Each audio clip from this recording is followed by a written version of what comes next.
kaugnay dito sa mga platforms na ito, halimbawa sa social media accounts, yung binabanggit kanina, kasi ang active pa ngayon yung Facebook, SMNI, Gikan sa Masa para sa Masa Pulso ng Bayan News Blast.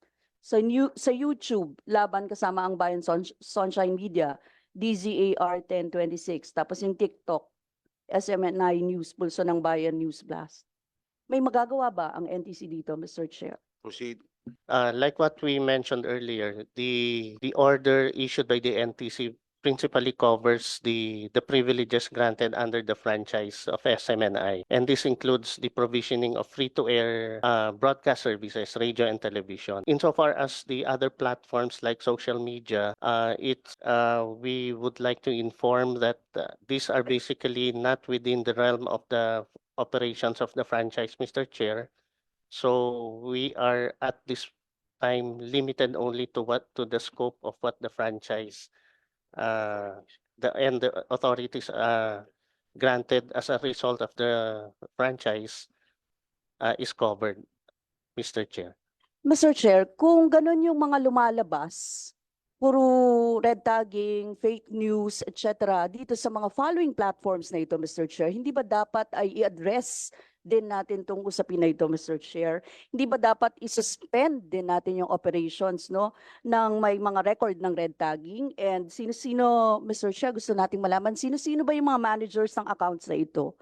Saka ano yung guidelines, social media posting ng SMNI sa program na ito, Mr. Chair? We'll take cognizance of the observations by the Honorable Arlene Brosas, Mr. Chair, and we'll take a look at those instances, Mr. Chair. Thank you. And Mr. Chair, may action ba? May pwede bang gawin yung NTC as far as we know dito sa mga cases na ganito? Wala. Hindi nila covered yung mga social media platforms, yung sa website, pagtanggal, pag-suspend, Mr. Chair? NTC, is that with your mandate? Insofar as the authorities issued by the NTC sa SMNI, Mr. Chair, unfortunately hindi po siya covered doon. So we will have to take a look at it further if ever, Mr. Chair.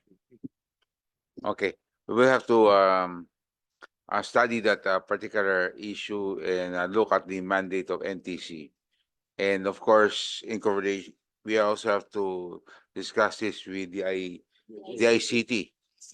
Yes. I was asking for the manager of accounts. I think, Sino-sino? Mr. Chair, Sige, Attorney Mark. the Honorable Congresswoman Brosas, Mr. Chair, she has an option to file a case against the SMNI. There is criminal case. There's also a civil case. And for the anchors, because all the statements of the anchors are not the official stand of SMNI. That is their personal opinion. In fact, as what I've said in our previous hearing, Mr. Chair, there is a disclaimer in every program.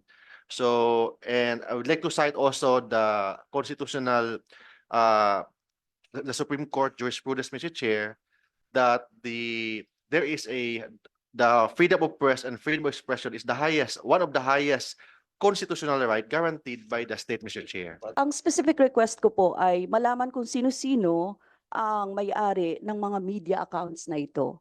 And if it's possible to give this to the committee right now.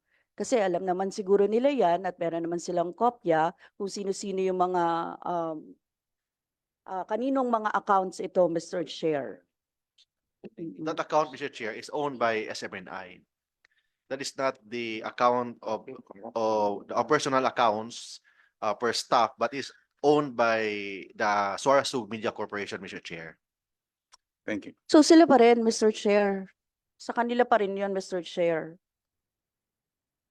Yes, Mr. Chair. Even yung guidelines sa social media posting ng SMNI, meron kayo? Paano nyo yun kinoconsider? Anong ginagamit ninyo? Have papers with you kung ano yung mga media accounts na meron kayo sa YouTube, sa Facebook, sa TikTok. Can we have that right now? It Mr. was Chair. already answered, Mr. Chair, that the SMNI has a different social media accounts per program, Mr. Chair. Look, Mr. Chair, gusto nating makita yung reach. Gusto nating makita kung gaano yung inaabot ng kasinungalingan, ng sinasabi ng mga red tagging, ng mga sinasabi na peddling o fake news. Kailangan makita natin kung paano yun sa aktual. Sino-sino yung may hawak noon? Hanggang saan yung mga, ano-anong mga media accounts, Facebook yun, ano-anong mga ganito yan, Mr. Chair. So I was just asking for that, Mr. Chair. It is a list, Mr. Chair, na dapat isubmit ng SMNI, Mr. Chair. We direct SMNI to submit the list as requested by the Honorable Arlene Rosas. And in the next hearing, we will again follow up on this list. Thank you very much. And yeah, Sorry, last na lang, Mr. Chair. Oo, kasi anyway, tungkol po Mr. Chair, we will before- consider the request of Congresswoman Rosas, Mr. Chair, but we're studying also the possible violation of the right to privacy, Mr. Chair, and right against self-incrimination, Mr. Chair.